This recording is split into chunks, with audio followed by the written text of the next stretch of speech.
Sit down and grab your lunch. It's time for the Bolts Brown Bag, the only show where you make the call. Well, that was painful, to say the least. Welcome to another edition of Bolts Brown Bag after the Chargers got manhandled by the Oakland Raiders 37-29 in what has to be the most misleading final score possibly in NFL history, certainly in any Chargers game that I can remember, because it was not a one-score game. It ended up as a one-score game, but it was never a one-score game. As usual, we are joined by John Gennaro from the Mighty 1090 and BoltsFromTheBlue.com. We talk Chargers every Monday at 12:30 for about 35 minutes right here on 10news.com/BoltsBrownBag. John, I just didn't see that coming. I thought the Chargers were going to be able to bounce back at home against the Raiders, start the easier portion of their schedule with a win, and maybe build some momentum toward a playoff run. Now I'm wondering if this is going to be a completely lost season and if there's any way to turn this around. You know, we've been pointing at this is the start of the easy games. This is where the Chargers should turn their season around. Although before this game, I said, look, I think the Raiders might be a better team than the Chargers are. I said there was a serious chance, and Charger fans were kind of ignoring that serious chance that the Raiders could have won this one. I didn't expect them to be up by 34 points, but I did expect the Raiders to come out and perform well, and they did. The other side of the coin here is I probably didn't expect the Chargers to perform as poorly as they did. Yeah, so many ways you can go on this one. Obviously, the game started getting away right from the very get-go when Phillip Rivers' second pass was intercepted, setting up an easy Raiders touchdown. So they're up 7-0. You know, after that, they played even for a few minutes. I think they traded field goals. It was 10-3. Then you had another Raiders touchdown, another Phillip Rivers interception, and that's when the ball of yarn just starts completely unraveling at that point. When you get that far behind in an NFL game, it is hard to recover. And while the offense did not play by anywhere near its best game of the season, to me, the major red flags are defensively for the San Diego Chargers. They just can't stop anyone in the league right now. They're giving up the most yards per play. Whether it's a running play, whether it's a passing play, it's just much too easy right now for opposing offenses to move on the Chargers defense. And conversely, they're not forcing any turnovers either. I mean, we've kind of forgotten what it's like for a Chargers team to force a turnover. I mean, it hasn't happened in years now, it seems like. Yeah, since probably Wade Phillips, or maybe that 1 year Ted Cottrell had, where all of a sudden Clinton Hart had a bunch of picks due to a really good pass rush with Sean Merriman. This team is about as unbalanced as a team could be. The passing offense is there. We see Rivers, he's playing great. We see Antonio Gates playing great. Stevie Johnson, Keenan Allen, they're playing all right. Danny Woodhead's doing okay as a receiver out of the backfield. We see that, and we want to say this has got to be a good team. There's good foundation there. But the running game had 5 yards. 5 yards in the first quarter yesterday, 34 at the half. That is embarrassing. On the other side of the ball, yes, Corey Leggett's playing well. Yes, Jerry Atauchu is still playing well, although he didn't have a great game. Yes, when Eric Weddle's in there, he's fantastic, and Jason Verrett is great, but you still have Brandon Flowers, who's terrible, Donna Butler, who's terrible, the rest of the defensive line, who's terrible, a running game that can't do anything.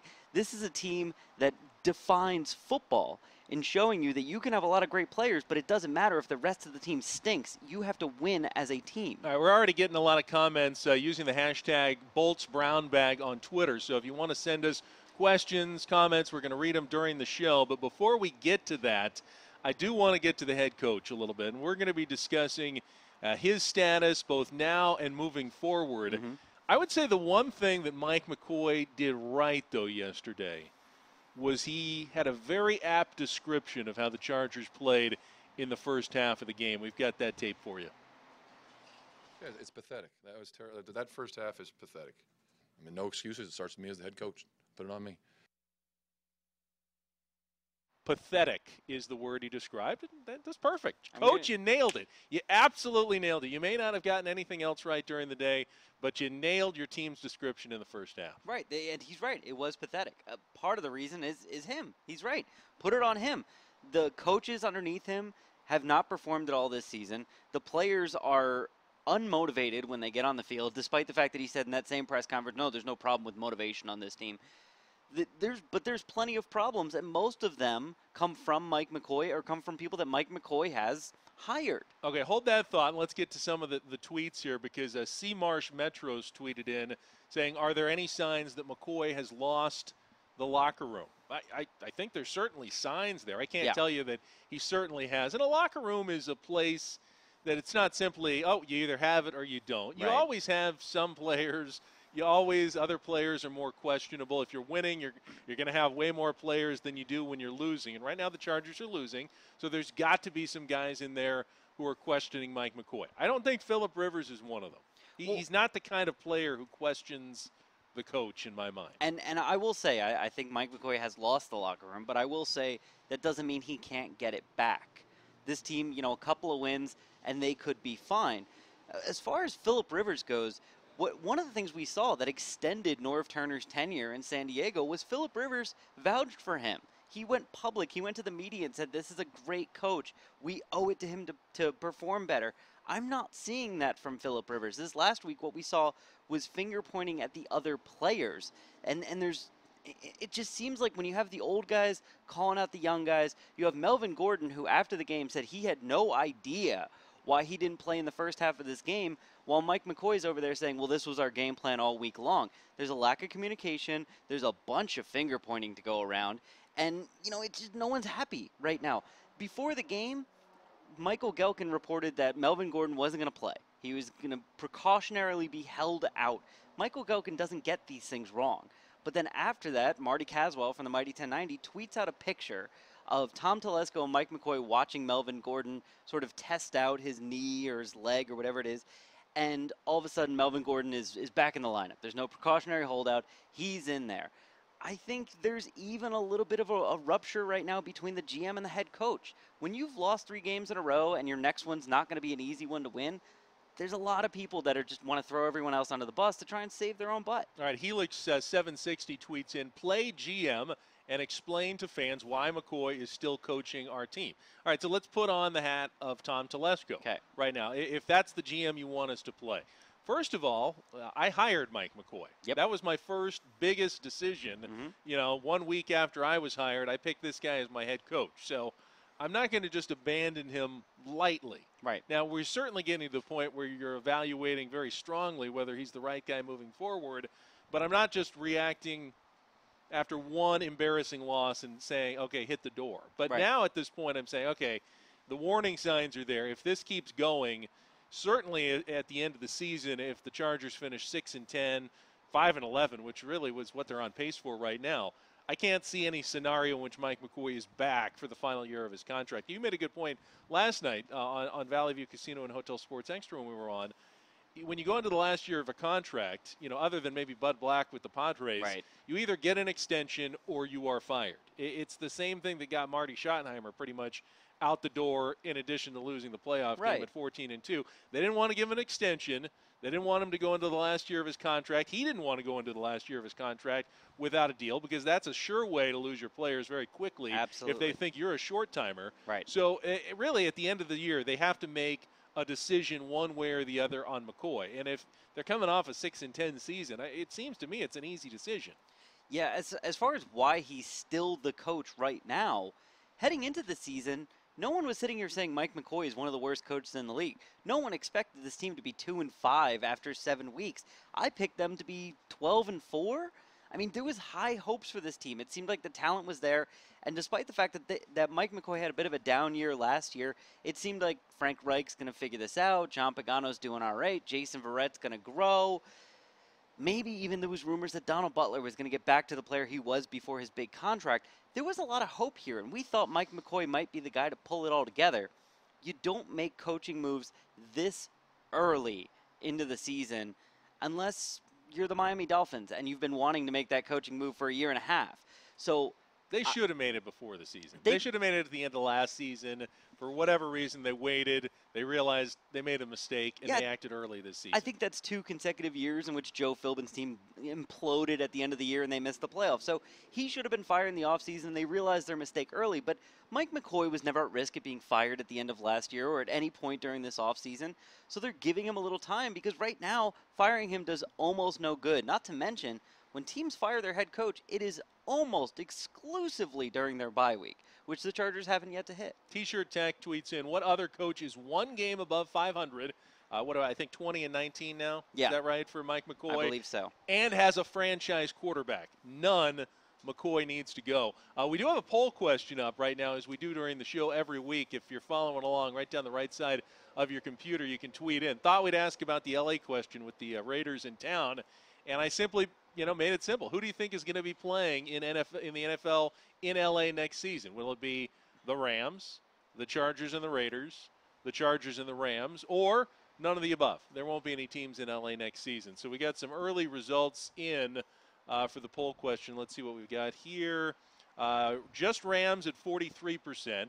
Chargers and Rams together at 29%. So even though they're not partners right now, a lot of people believe in the talk that they may have to compromise and share a stadium in Inglewood. Chargers and Raiders at 14%. None at 14% as well. So. And I think we blew this because I think my vote would probably be Rams and Raiders, and that's not here. I didn't put that one on there. It's I thought that was option. the least likely, and I wanted to keep it simple. That's my most likely option, at least for next year. Well, to me, when it comes to the relocation talk, there's three motivations to put a team in Los Angeles. Yeah. One, you want to fix the team with the worst stadium or with the least chance to get a new stadium. So in that's that the case, Raiders. that would be the Raiders. Yep. Secondly, you want to pick the team that has the best chance to be successful in Los Angeles / has the best stadium plan. That would be the Rams. Sure.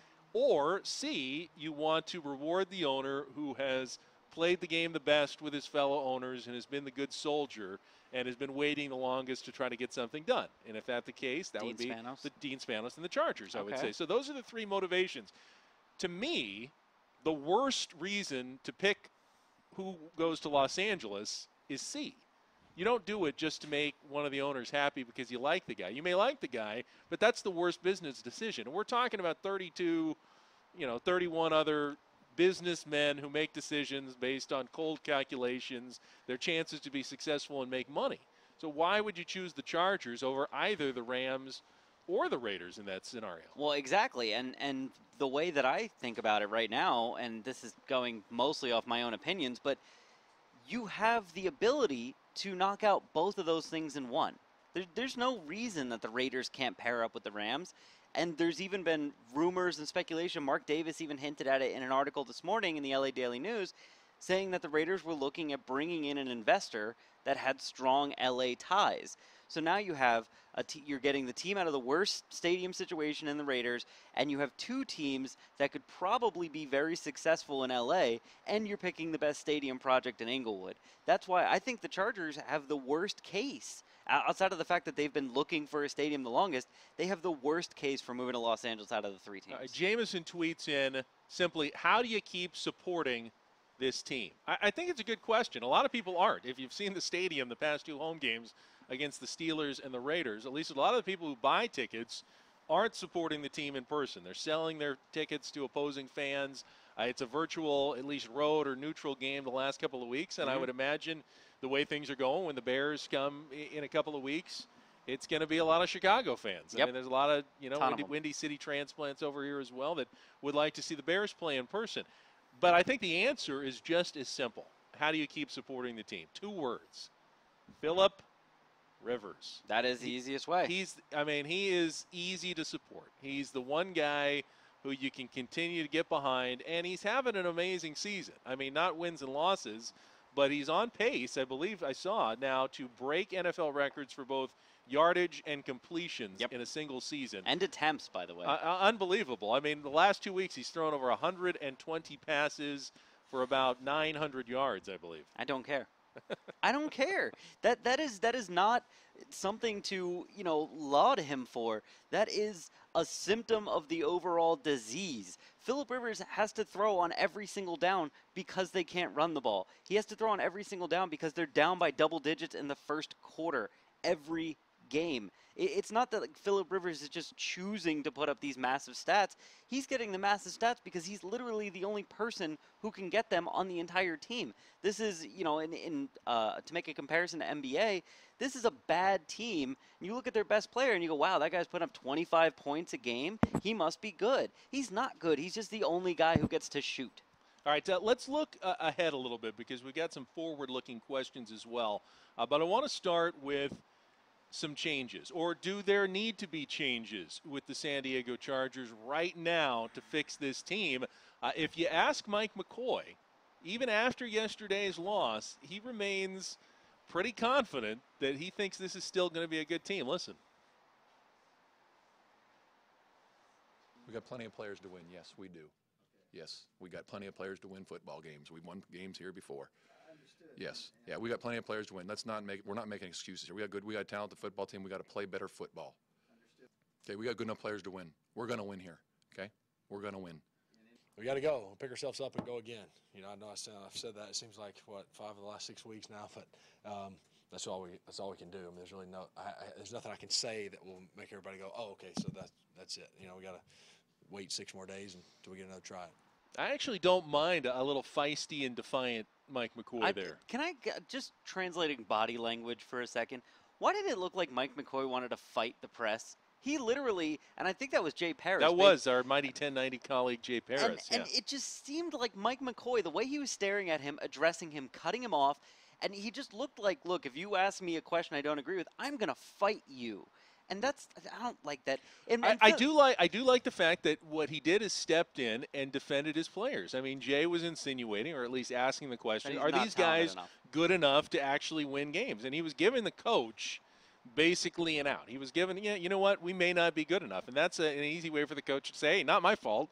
You didn't give me a good enough team to win games. So I give credit to Mike McCoy for that answer, because if he's got good enough players, well, then maybe the coaching's not good enough. So he puts it on himself. Yep. Plus, he's defending his guys against what they could perceive at least as an attack by them media, us against them. It plays into the modern coaching strategy of making it us against the world, and I think he did the right thing actually there in being a little feisty. And there's so many things that go on behind the scenes that we have no idea. I mean, especially you and me, but even, you know, the Michael Gelkins that are super tapped in. They're there every day. They talk to players and coaches. That could be Mike McCoy trying to keep his GM from taking shots so that Tom Telesco doesn't fire him right away. Like, that could be for any reason whatsoever. But it was just interesting to me to see that Mike McCoy was so angry to be answering that question. And then you cut to Phillip Rivers, who is not the least bit angry, and you could see it. He's just, you know, looking at his body language. It's like, well, gee whiz, you guys saw what happened. Like, I tried my best. What more do you want me to do? All right, let's work on doing some fixes here. And the first one is a question I'm just going to ask you. If anyone wants to chime in on Twitter, they can as well with the hashtag #BoltsBrownBag. You have to fire one person in the San Diego Chargers organization right now. You mean I get to fire? You get to fire. You have to fire. Whatever. You've been given that responsibility. You have one pink slip. You're handing it out. You cannot give it to Dean Spanos. He is unfireable. Yes. If you want to fire one of his kids, presidents of the team, though, they're open game. The GM, the head coach, heck, any of the players, you can cut them. That counts as firing. Any member of the coaching staff. Today, you've got the one pink slip. You're the Turk walking around Chargers Park. Who are you getting rid of? By the way, I don't want to be too jovial about this. Firing someone is never fun. It's never fun. You know that guy, he's got a family, he's got bills, he's, you know, trying to support his life, and you know that you are essentially ruining his life, at least in the short term, by giving him this pink slip. I'm glad you said that. That being said, because I've had to fire people, it sucks. That being said, I think to turn this team around the quickest, to get them back to where they need to be, and look, this is a two-part process. You got to replace him with someone who's better than he is. I would fire Mike McCoy. I would fire Mike McCoy. I think his message, his attitude, his game strategy, all of it just doesn't seem right. And look, I'm not going to say the guy can never be good. There are plenty of coaches out there that are terrible their first time around and really good their second. Bill Belichick was fired by the Cleveland Browns. So I'm not saying that Mike McCoy could never become a good coach. I just don't think anytime this year or next year or the year after is he going to put it all together. I think you need to bring in someone who can immediately instill that confidence, that good game strategy, and get the players believing in them. All right, I'm not going to go that high yet. I'm going to wait until the end of the season to fire Mike McCoy if it doesn't work out. Okay. The person I am handing the pink slip today, though, to is Kevin Spencer, the special teams coach. The Chargers continue to have the worst special teams unit in the league. And I saw a stunning stat, I think it was from our friend Michael again with the UT, that the Chargers never started a drive yesterday beyond the 20-yard line. And one of the first and things, the Raiders started at the 49-yard line was the average. What? One of the first things the announcers said before the game, before the ball got kicked off, was the Chargers are last in the league in average starting field position. They usually start on the 21-yard line, and so they were already last in the league. It was already pathetic, and they got worse. But, wow, the 49? The 49, of course, one drive started at the 2. That helped with the Chargers. Yeah. Tom Hughes adds, TOM, on Twitter, the Chargers have a total, not an average, mind you, a total of 3 punt return yards this season. Will they get to 10 by the end of the regular season? They finally had one decent return on a kickoff yesterday by Jacoby Jones, and, of course, it got called back by not one but 2 penalties. 2 holding penalties.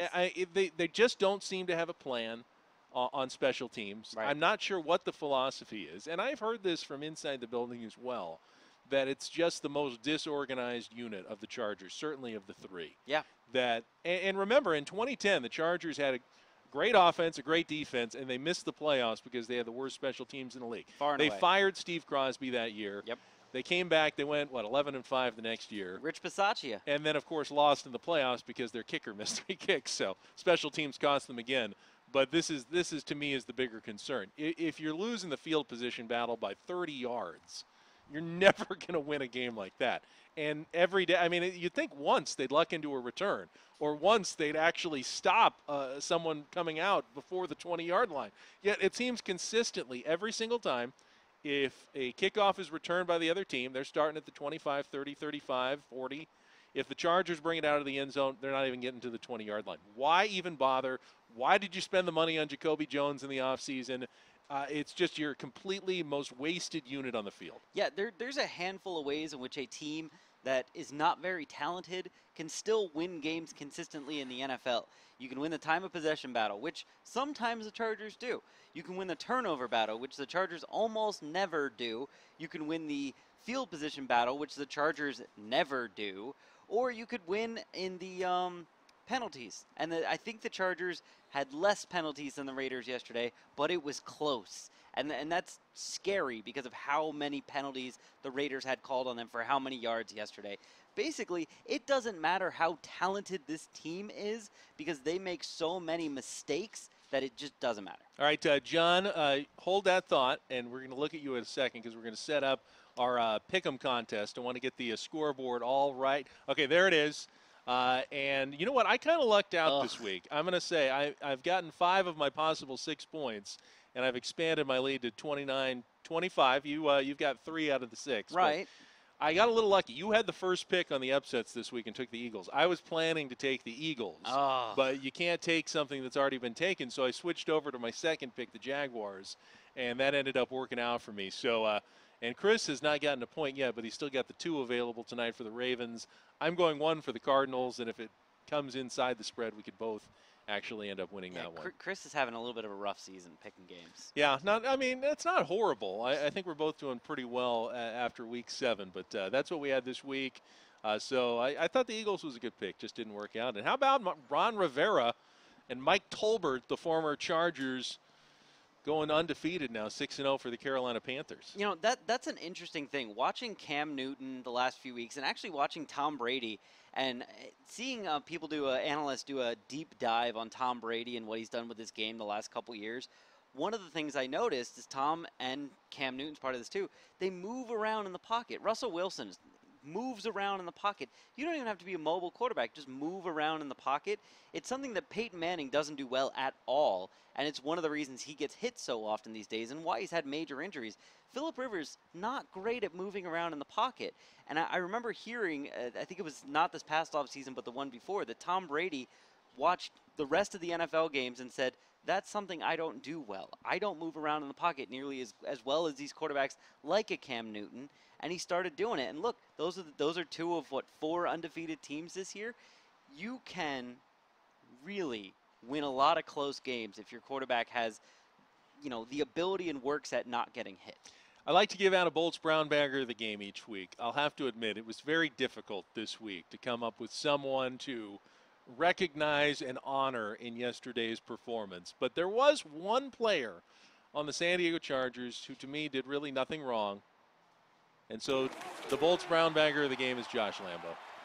He made his field goals. He made his extra points. Fair enough. He didn't screw up. I was going to say a second ago, for as bad as the special teams have been, Josh Lambo's been just as good as we would have hoped Nick Novak would be, maybe even a little bit better. And Mike Cyphers, we don't hear about that injury, but he definitely got injured. Still out there, still bombing away punts like it's every day for him.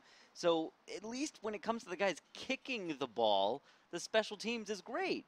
It's just everything I don't think that else has anything to do with the coaching, though. Well, so I'm not. And to counter your point about 2010, the special teams was bad, but one of the things they did a lot of was block kicks and blocked punts, giving them up. And I don't think they've given up a blocked They haven't kick. done that. They haven't given up a touchdown yet, but I keep worrying that it's just a matter of time. It does appear to just be a matter with of time. the coverage teams before that happens. And then things could really get bad because you could face a must-win game here. They're pretty much all must-win for the next few weeks. Yeah. You're doing fine. You're actually playing well on offense and defense. And all of a sudden you give up a kickoff return, and that's how you lose the game, and the season completely is done at that point.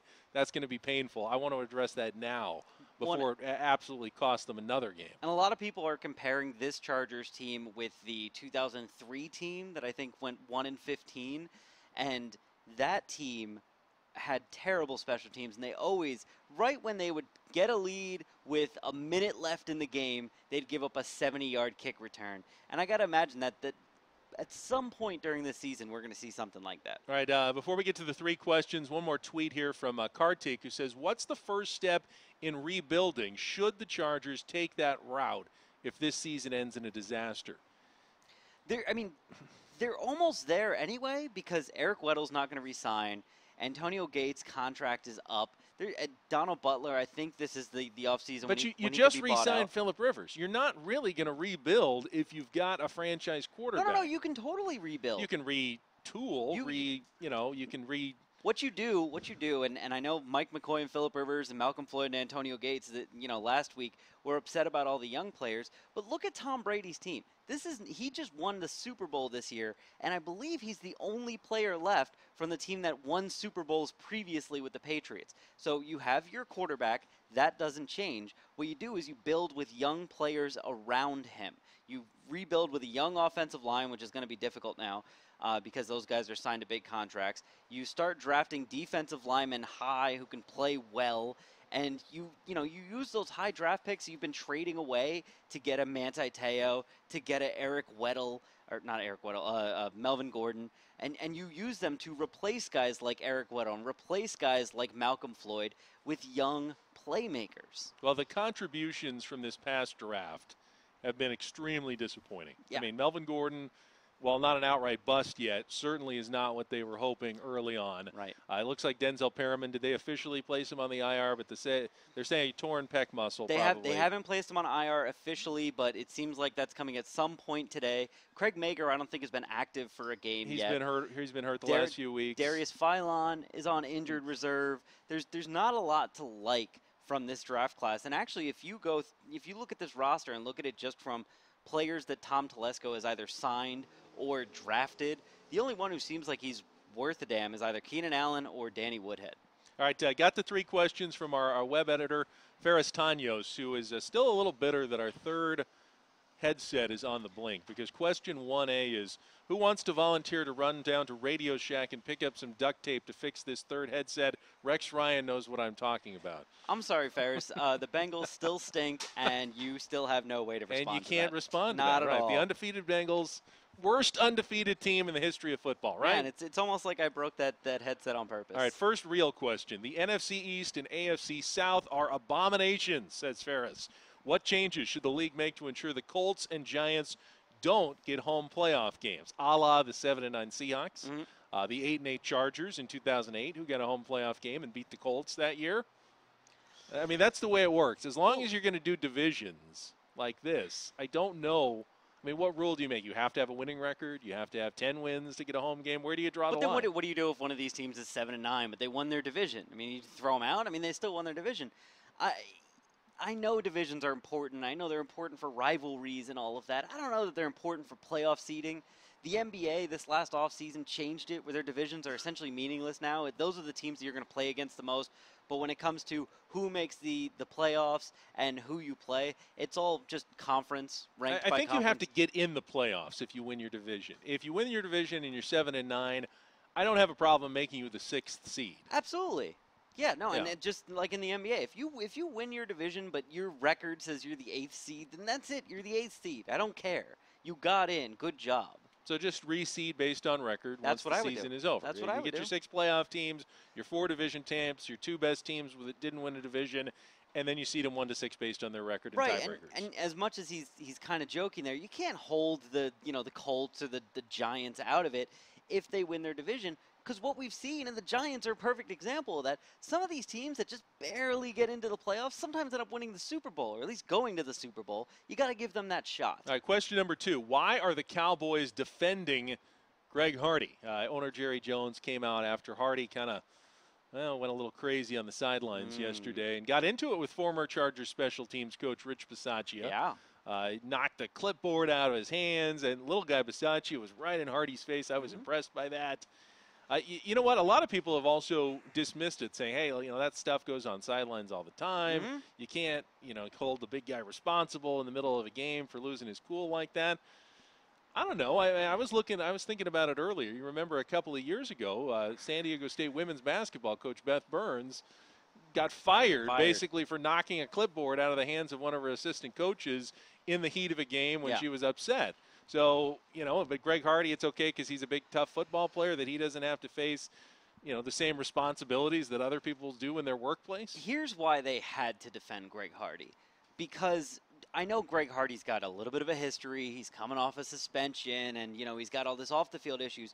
But they defended Des Bryant when Des Bryant would scream at Tony Romo, push Tony Romo, and they said, look, we want guys like that. We want guys that get upset when we do something wrong. We want guys that are passionate about winning the games.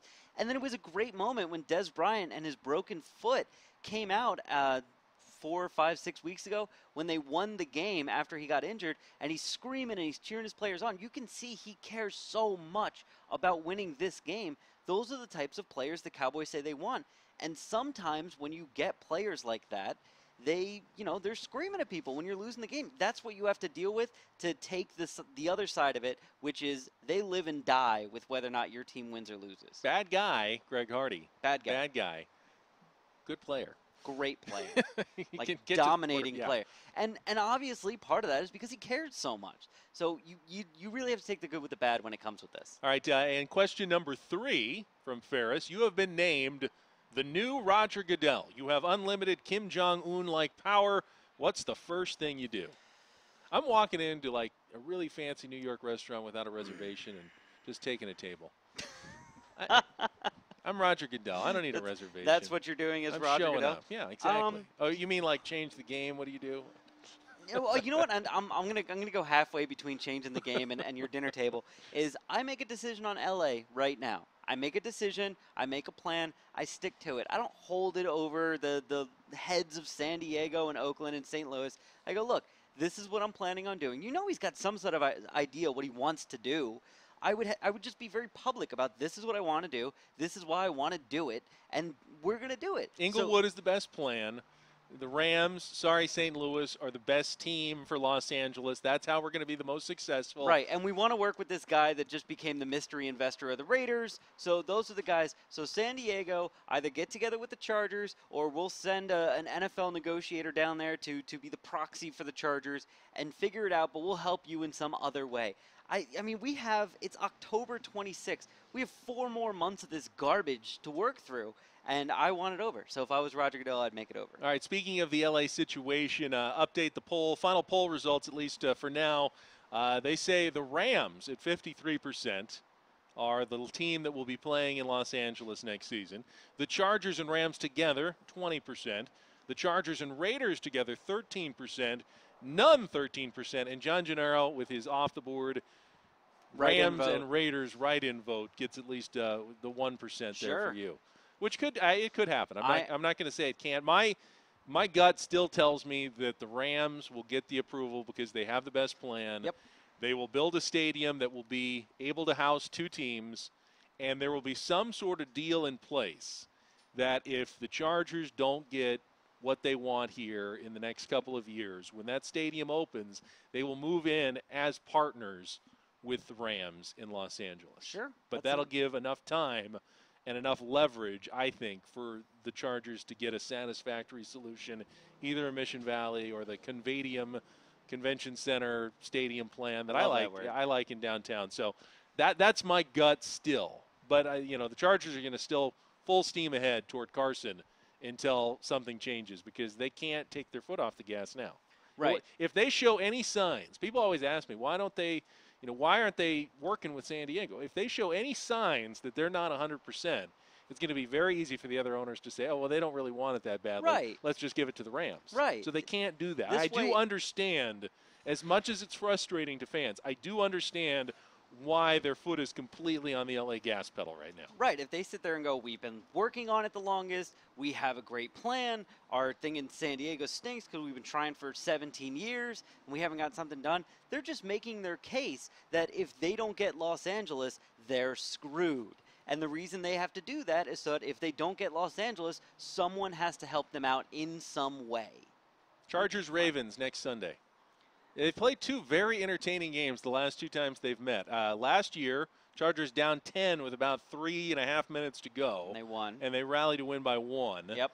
And then, 3 years ago, was that Norv's last season? Ray Rice hated a little. Ray Rice up the middle on 4th and 29. Yep. Chargers blew that one. Yep. Missed the playoffs, and the Ravens made it because of that game. I think the Chargers are going to get smoked.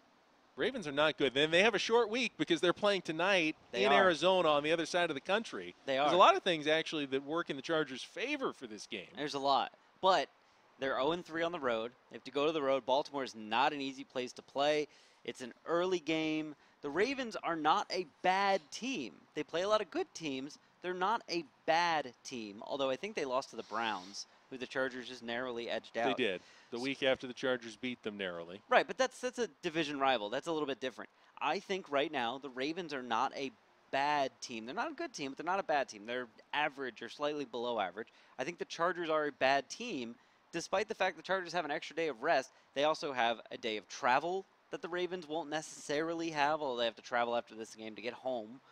And they'll be on the road playing early. It's probably going to be cold. I think there's enough in the Ravens' favor in this one that I can't pick the Chargers. I can't. I think it comes down to the Chargers can't turn the ball over. I mean, we've seen what happens. They're not going to get any turnovers. We know that. So they can't turn the ball over and expect to win any games, to me, the rest of the way. And they're obviously going to turn it over at some point. So yeah, because they do. I mean, when you have Melvin Gordon's your main running back, Phillip Rivers is your quarterback, you can count on 2 turnovers a game. And that's why the Chargers are 3-8 in their last 11 games. 3-8. That is absurd. We are 5 games away from having a 16-game sample size in which the Chargers have probably won 4 of them. It's a good draft pick if you can do that in the middle of the season at least. Yeah. All right, that'll do it for this edition of Bolts Brown Bank. Thanks for joining us. We'll be back next week, win or smoked, if John is correct. Right. Either way, to talk about what happens in Baltimore, and then Monday Night Football in a couple of weeks against the Chicago Bears. For John Gennaro, I'm Ben Higgins. Thanks for joining us each and every week, 12:30, Bolts Brown Bag, only at 10news.com.